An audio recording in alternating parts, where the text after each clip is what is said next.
حضرت بایزید بسطامی رحمتاللہ تعالیٰ علیہ کی بات لکھی آپ نے، فرماتے ہیں کہ وہ ایک دن بسطام کے بازار سے گزر رہے تھے تو لوگ، رمضان کا مہینہ تھا تو لوگ اپنی دکانوں سے اٹھ کے آنے لگے، اپنا کاروبار چھوڑ کے ملنے لگے۔ تو حضرت بایزید فرماتے ہیں کہ میرے دل میں خیال آیا، بادشاہ بھی آئے تو کوئی دکان نہیں چھوڑتا، کتنا میرا مقام ہے، کتنا میرا درجہ ہے کہ لوگ آ رہے ہیں۔ فرماتے ہیں شیطان نے میرے نفس کو بڑا کر دیا، میں نے رمضان کے مہینے میں ایک کھجور اٹھائی ریڑھی سے اور منہ میں رکھ لی، کھائی بھی نہیں، رکھ لی۔ لوگ کہنے لگے دفع کرو، یہ بھی کو بلی ہے، روزہ ہی نہیں رکھا ہوا۔ فرماتے ہیں لوگوں نے مجھے برا کہا، میں دنیا سے ٹوٹ گیا پر میرا اپنے رب سے رشتہ مضبوط ہو گیا۔ میں اس دن جا کے رویا اس کی بارگاہ میں۔ تو یہ جو ہے نا تعریف کا چکر، شیخ سعدی فرمایا کرتے تھے لکڑی کو گھن کھاتی ہے اور بڑے لوگوں کو تعریف کھا جاتی ہے۔ بڑے لوگ جو تھے نا پرانے بادشاہ، انہوں نے قصیدے پڑھنے کے لیے شاعر رکھے ہوئے تھے، چودھری، سردار، رئیس، سیٹھ، ان لوگوں کو کون سی چیز خراب کرتی ہے؟ وہ لوگ آگے گزر جاتے ہیں جو ان کو چودھری کہہ کے سلوٹ کرتے ہیں، چودھری صاحب پیچھے رہ جاتے ہیں، وہ تو بنا کے چلا گیا، اسے کام نکال کے چلا گیا۔ تو کبھی بھی زندگی میں تعریف کی خواہش پیدا نہ کریں، اور صوفی تو تعریف کراتا ہی نہیں، درویش تو تعریف کراتا ہی نہیں۔ وہ کہتا ہے مجھے بندوں کی تعریف سے کیا غرض، میں نے تو وہ والی تعریف کرنی ہے جو میرا رب میری کرے گا۔ آخرت کی طرف توجہ، تو تعریف پر غور نہ کریں،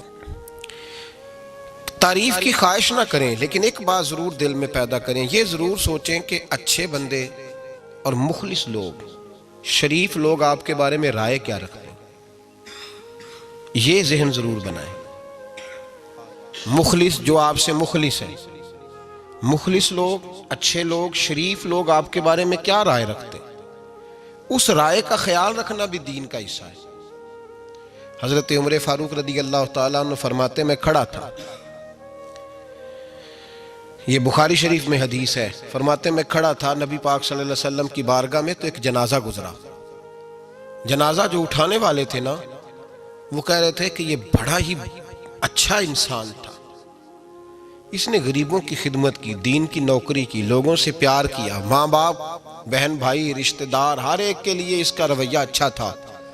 فرماتے ہیں نبی پاک صلی اللہ علیہ وسلم نے جنازہ اٹھانے والوں کی بات سن کے فرمایا واجبت، اس پر واجب ہو گئی۔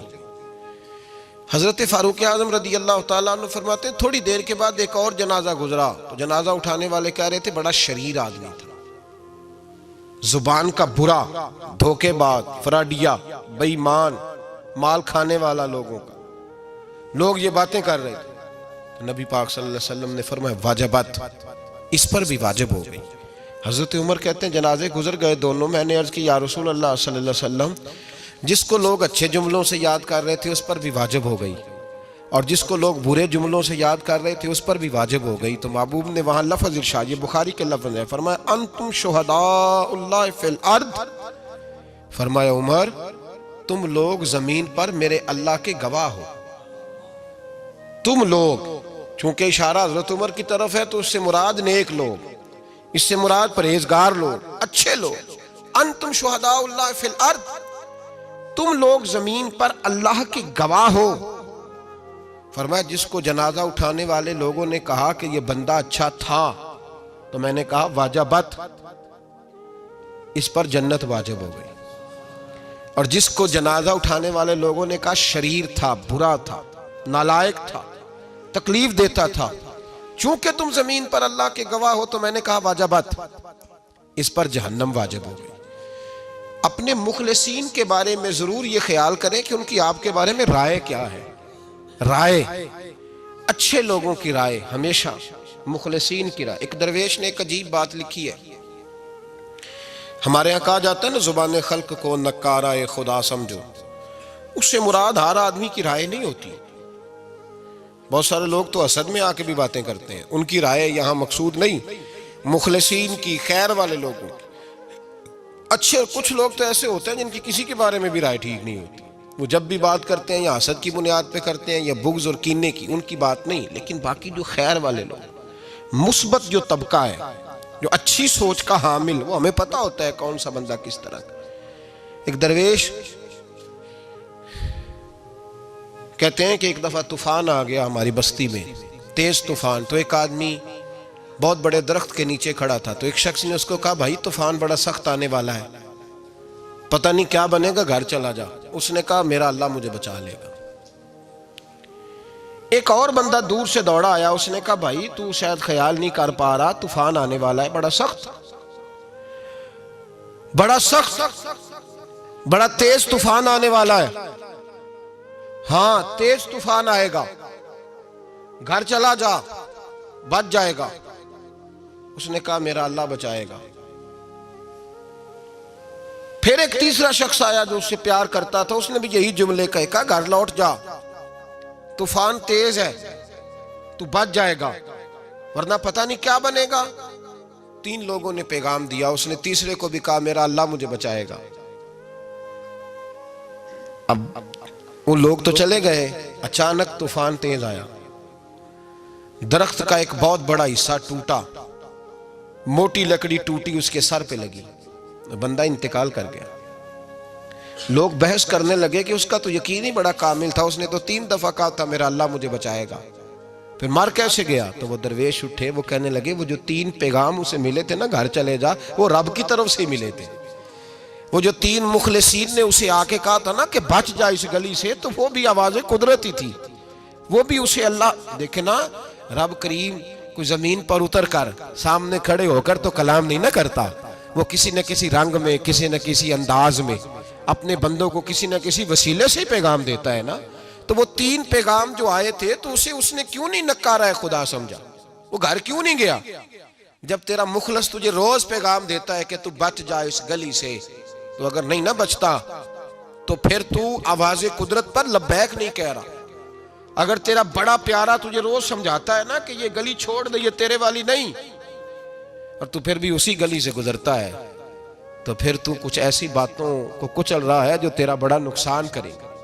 بھائی مخلصین جب بات کریں تو ان کی بات کا خیال رکھ, غور کیا کر. تیرے مخلص تیرے بارے میں حضرت عبداللہ ابن عمر, حضرت عمر کے بیٹے تھے, حضرت حفصہ نبی پاک صلی اللہ علیہ وسلم کی زوجہ ہیں, حضرت عمر کی بیٹی ہیں. ایک دن حضرت عبداللہ ابن عمر کہنے لگے حفصہ نبی پاک صلی اللہ علیہ وسلم سے پوچھنا ان کی میرے بارے میں کیا رائے ہے, اچھے لوگوں کا خیال کرنا. دیکھیں نا حضرت ابو بکر نے ایک دن حضرت بلال سے کہا تھا حضور سے پوچھ کے بتانا, اور یار تم کبھی خیال ہی نہیں کرتا اس بات کا. فرمایا پوچھ کے بتانا ابو بکر کے بارے میں ان کی رائے کیا ہے, پوچھ کے بتانا, پتہ تو چلے, ان سے بات کرنا. ہم نے کبھی سوچا ہے ہماری اماں ہمارے بارے میں کیا سوچتی ہے؟ کتنے بد نصیب ہیں وہ بیٹا جس کے ماں باپ اس سے بات کرتے ہوئے ڈرتے ہیں کہ پتہ نہیں کہاں سے بولے گا. کبھی ہم نے سوچا ہے کہ ہمارے اساتذہ اور مشائخ کا ہمارے بارے میں رویہ کس طرح کا ہے؟ ہر استاد کو کھڑا کر کے کبھی کہا نہیں جا سکتا کہ جا میرا بیٹا میرے لیے فلاں چیز لے کے آ, کچھ کا پتہ ہوتا ہے. ہر مرید کو ہر بات نہیں بتائی جا سکتی, کچھ کا پتہ ہوتا ہے اس کا رویہ کس طرح کا, یہ کس مزاج کا ہے. حضرت عبداللہ ابن عمر رضی اللہ تعالیٰ عنہ نے حضرت حفصہ کی ڈیوٹی لگائی, فرمایا پوچھ کے بتانا محبوب سے میرے بارے میں رائے کیا ہے. نبی پاک صلی اللہ تعالی وسلم شام کو گھر آئے تو وہ بہن تھی نا, انہوں نے تو کہا جب کبھی موقع ملے تو وہ بہن تھی, انہوں نے کہا موقع کی کیا بات ہے, میرے بھائی نے کام بتایا. اسی دن ہی محبوب پاک علیہ السلام سے پوچھنے لگی, کہنے لگی یا رسول اللہ عبداللہ ابن عمر کے بارے میں آپ کی کیا رائے ہے؟ تو میرے محبوب علیہ السلام نے فرمایا عبداللہ لڑکا تو بڑا اچھا ہے تو رجل صالح نیک ہے, لیکن میں نے سنا ہے کہ عشاء پڑھ کے سوتا ہے اور فجر کی نماز تک سویا ہی رہتا ہے, وہ 2 نفل بھی تہجد کے نہیں پڑھتا.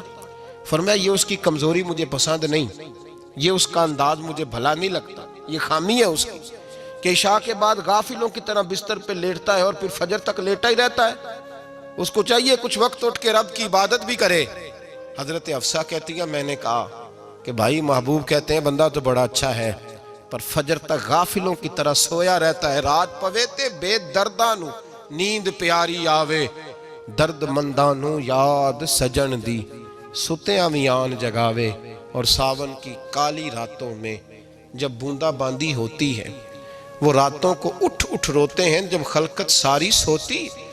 فرمایا وہ سویا رہتا ہے. تو حضرت عبداللہ ابن عمر کہنے لگے بہن تو گواہ ہو جا, آج کے بعد تیرے بھائی کی تہجد کبھی قضا نہیں ہوگی، میں وقت پہ پڑھا کروں گا، اس لیے کہ مجھے تو سرخ روح ہونا ہے آقا کی نگاہوں میں۔ زمانے کیا ہے کیا ناصر، بھلا جانے برا جانے کہ موج ہے دنیا کیا کہتی ہے، مجھے تو حضور کی نظر میں اپنے آپ کو صحیح ثابت کرنا ہے۔ وہاں مجھے یاد رکھو، مخلصین کا کبھی جو آپ کے مخلص لوگ ہیں ان کے اعتماد کو کبھی ٹھیس نہیں پہنچنی چاہیے۔ کچھ دروازے ایسے ہوتے ہیں جن کے بغیر گزارا نہیں ہوتا۔ رب تبارک و تعالیٰ فرماتے ہیں ان الذین آمنوا وعملوا الصالحات سیجعل لهم الرحمن ودا، فرمایا تو ایمان لانے کے بعد عمل اچھے کرنا، میں لوگوں کے دلوں میں تیری محبت پیدا کر دوں گا۔ تجھے تعریف کرانے کے لیے بھاگنے کی ضرورت نہیں پڑے گی، میں خود لوگوں کے دلوں میں تیرا پیار ڈال دوں گا، لوگ خود تجھ سے پیار کریں گے، لوگ خود تیری طرف کھنچے چلے آئیں گے، خود بخود لوگوں کو موڑ دوں گا۔ تو یاد رکھیں مخلصین آپ کے بارے میں کیا کہتے ہیں، اچھے لوگوں کا رویہ آپ کے بارے میں کیا ہے، لوگ آپ کے بارے میں کس طرح کے جملے کہتے ہیں، خیر والے لوگ، وہ چیزیں ہمارے لیے سرمایہ آخرت ہے۔ حضرت عبداللہ ابن سلام رضی اللہ تعالیٰ عنہ کے ایک بیٹے کی ملاقات حضرت عمر کے بیٹے سے ہو گئی۔ تو حضرت عبداللہ ابن سلام رضی اللہ تعالیٰ عنہ کے صاحبزادے کہنے لگے عبداللہ بن عبداللہ، وہ کہنے لگے حضرت عمر کے بیٹے سے کہ تو جہنم کے تالے کا بیٹا ہے، تو کفل جہنم کا بیٹا ہے۔ تو حضرت سیدنا عبداللہ ابن عمر جو تھے وہ ناراض ہو گئے کہ میرے باپ کو جہنم کا تالا کہا۔ گھر جا کر حضرت عمر کو شکایت کی، کہ عبداللہ بن سلام کا بیٹا کہتا ہے تو جہنم کے تالے کا بیٹا ہے۔ تو حضرت عمر کہنے لگے اس کو کیا لکھ کے دے اور اپنے باپ سے سائن کرا کے دے۔ کہا ابا جی اس نے اتنی سخت بات کی اور آپ خوش ہو رہے ہیں، فرمایا اسے کہو لکھ کے دے۔ کہا جناب عجیب بات ہے، فرمایا جاؤ اور اس کے باپ سے مل کے آنا، اسے کہنا لکھ کے دے۔ حضرت عبداللہ بن سلام رضی اللہ تعالیٰ عنہ خدمت میں حاضر ہوئے، کہا جناب کفل جہنم والی بات کیا ہے، آپ لکھ دیں گے؟ فرمایا میں لکھ دوں گا۔ کہا جناب مجھے بھی حکمت سمجھائیں، جہنم کا تالا اس کی کیا مراد ہے؟ تو حضرت عبداللہ ابن سلام فرمانے لگے اس سے مراد یہ ہے کہ جب تک عمر دنیا میں رہے گا جہنم کو تالا لگا رہے گا، عمر کسی کو غلط کام کرنے نہیں دے گا کہ وہ دوزخ میں جائے۔ صحابہ کے بارے میں جب کوئی جملہ کہا کرتا تھا وہ کہتے تھے کہ اسے لکھو، اہل خیر کی رائے، اچھے لوگوں کی ہمارے بارے میں رائے کیا ہے ہمیں پتہ ہونا چاہیے۔ اچھے لوگ ہمیں پتہ ہوتا ہے شہر کے لوگ ہمارے بارے میں کیا کہتے ہیں، ہمیں پتہ ہوتا ہے کہ غریب لوگوں کی ہمارے بارے میں رائے کیا، ہمیں پتہ ہوتا ہے کہ دکھی بہن ہمیں کس طرح دیکھتی ہے، ہمیں پتہ ہوتا ہے کہ کمزور رشتہ دار ہمارے لیے کس طرح کا رویہ رکھتے ہیں، ہمیں پتہ ہوتا ہے کہ ہمارے دوست احباب ہمیں کس طرح کا جانتے ہیں۔ اپنے رویوں میں تبدیلی لائیں، دیکھیں کہ اچھے لوگوں کی آپ کے بارے میں رائے کیا ہے، اس رائے کو سنبھال کے رکھیں۔ صحابہ کرام علیہم رضوان بڑے خیر والے جملے ایک دوسرے کے بارے میں کہا کرتے تھے۔ حضرت علی فرمایا کرتے تھے کہ عمر دنیا میں اس طرح ہے جس طرح خدا کی رحمت کا بادل برس رہا ہے، اور جناب عمر فرمایا کرتے تھے اگر علی ہمارے درمیان نہ ہو تو ہم تو ہلاک ہی ہو جائیں، علی ہے تو ہم بچے ہوئے ہیں۔ ایک دوسرے کے بارے میں خیر کا جملہ ان کی زبانوں پہ رہتا تھا، اور وہ اس رائے کا لحاظ کرتے تھے، وہ اس رائے کا پاس کرتے۔ ہم لوگ بھول گئے ہیں، ہم کبھی سوچتے ہی نہیں کہ فلاں میرے بارے میں خیر کا جملہ کہتا ہے کہ نہیں، عام دنیا داروں کی بات نہیں۔ تو بھائی یہ دیکھیں کہ اچھے لوگ آپ کے بارے میں کیا کہتے ہیں، اس گواہی کو سنبھال کے رکھیں، وہ گواہی صبح قیامت کام آئے گی۔ خیر کے جملے صبح قیامت، یہ زمین پر جو لوگ ہمارے بارے میں جملے کہیں گے یہ کرامن کاتبین لکھ کے لے کر کے جائیں گے۔ ایک جنازہ گزر رہا تھا تو نبی پاک صلی اللہ تعالی وسلم نے فرمایا مسترج او مسترج منہ، فرمایا یا یہ نجات پا گیا ہے یا لوگ اس سے نجات پا گئے، یا یہ نجات پا گیا یا لوگ نجات پا گئے۔ حضرت انس بن مالک کہتے ہیں مجھے وجد ہو گیا، میں نے کہا حضور کیا مطلب؟ تو میرے محبوب پاک علیہ الصلوۃ والسلام نے فرمایا اگر تو یہ انسان اچھا تھا تو پھر آج نجات پا گیا ہے، اپنے خدا کی رحمت میں پہنچ گیا، اور اگر یہ برا تھا تو پھر دنیا اس سے نجات پا گئی۔ لوگوں کی جان چھوٹ گئی، لوگوں کی جان چھوٹ گئی، جان چھوٹ گئی۔ لوگ جنازوں پہ بھی کہتے ہیں اس نے بڑے قبضے کیے، اس نے بڑے ظلم کیے، اس نے بڑا کچھ کیا۔ جنازوں پہ بھی لوگ باز نہیں آتے۔ اچھے لوگوں کی رائے کیا ہے یہ ہمیں یاد، کوئی کسی کونے سے نکل آتا ہے، کوئی کسی کونے سے نکل آتا ہے جنازے. یار یہ میرا بھی خیال رکھتا تھا. کوئی کسی کونے سے نکل کے کہتا ہے میری غریبی پر BC کا پردہ تھا. کوئی کسی کونے سے نکل کے کہتا ہے او بھائی میری پریشانیوں پہ BC کا پردہ تھا. کوئی کسی کونے سے. اس لیے رب کریم کے بندے جب دنیا سے جاتے ہیں تو عجیب ہی حالات ہو جاتے ہیں. ان پہ زمین بھی روتی ہے، آسمان بھی روتا ہے. اکھاں جدوں میٹیاں زمانہ مینوں روے گا، اپنا تے اپنا بیگانہ مینوں روے گا. جدوں نہ میں دسیا میں خاراں نوں میں خانے وچ جام ٹوٹ جان کے میں خانہ مینوں روے گا. کئی لک لک روڑ کے، کئی بک بک روڑ کے گلیاں دا یانا تے سیانا مینوں روے گا. اور میرے مرنے پہ ہر سو شور مچ جائے گا، دیکھو گے کہنے الوداع سرکار خود تشریف لائیں گے. تو یاد رکھیں اہل خیر کی ہمارے بارے میں رائے کیا ہے، اس کی ہمیں خبر ہونی چاہیے. اچھے لوگ ہمارے بارے میں کیا کہتے ہیں، یہ چیز ہمارے لیے سرمایہ ہونی چاہیے. ہم ان چیزوں کو یاد رکھنا چاہیے. ایک تو کبھی تعریف کی خواہش نہ پیدا کریں. ہاں اگر کبھی جانچنا ہو تو یہ ضرور دیکھیں کہ اللہ کے بندے، نیک لوگ، اہل خیر ہمارے بارے میں کیا کہتے ہیں. ان رویوں کا ضرور پاس کریں.